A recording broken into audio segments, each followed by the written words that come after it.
Hello mga katresma, good morning!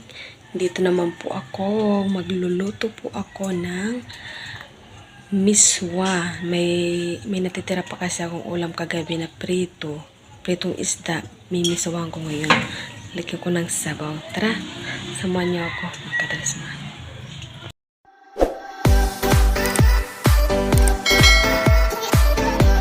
Dito, mayroon na akong kawali na may mantika at mainit na siya. Lalagyan ko na ng sibuyas.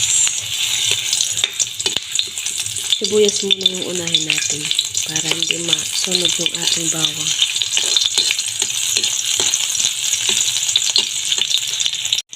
So, okay na siya. Sunod natin yung ating bawang.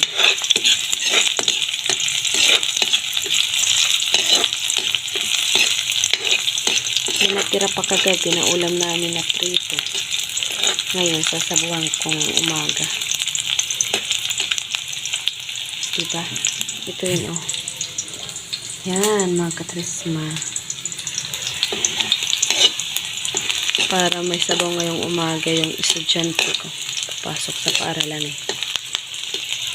Ito no, mga katresma, medyo okay na siya. Lalagay natin yung ating isda.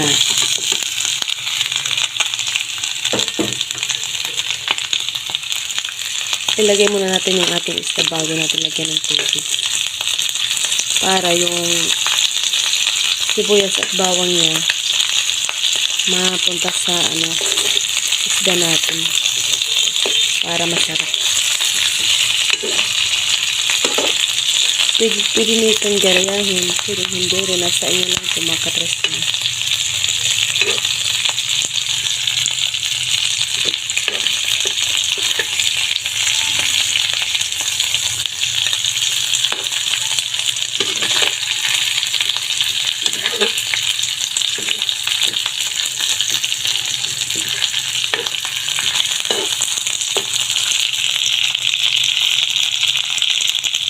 Hintay lang po tayo ng ilang minutes.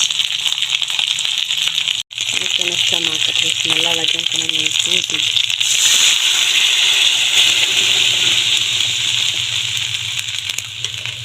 Ganyan lang yung tubig natin. Para ma-absorb yung nanam ng isda natin. Para hindi malabnaw. O ito pala yung gamit ko mga katresma. Pugon. Uling ng niyog. Kasi yung gas namin wala nang laman. Ang mahal ng gas ngayon. O, hintayin ko lang kumulo ito mga katresma. Ito na mga katresma, kumukulo na siya. Haluin ko lang muna. Tanggalin natin yung bubbles niya kasi yan ang dumi. Kailangan natin tanggalin.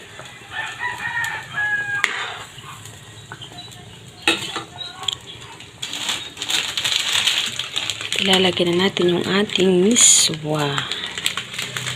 Dalawang piraso ng miswa natin.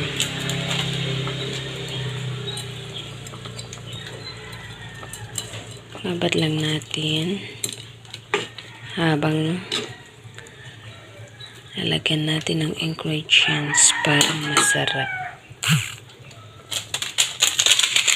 Gagamit tayo ng magic syrup.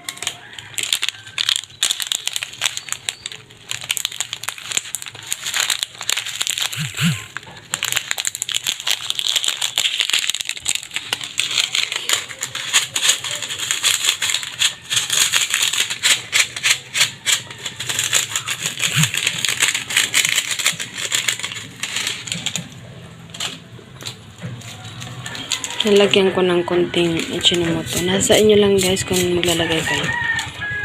Kasi ako naglalagay kasi ako every na magluluto po ako ng ulam. Hintayin ko lang maluto itong miswa natin mga katresma.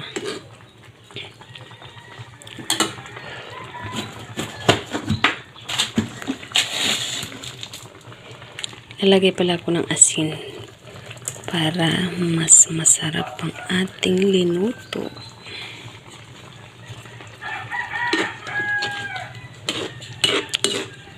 Salamat pala sa mga sumusuporta sa akin. At kung bago ka pa lang, don't forget to like and subscribe my channel, mga katresma. Maraming salamat sa mga old support ko. At pasensya na kayo sa akin. Ganito lang ang content ko. Pwede nyo itong gayahin, mga katresma. Yung ulam nyo hindi mauubos sa gabi, pwede nyo lagyan ng miswa sa umaga para may sabaw ganito, di ba?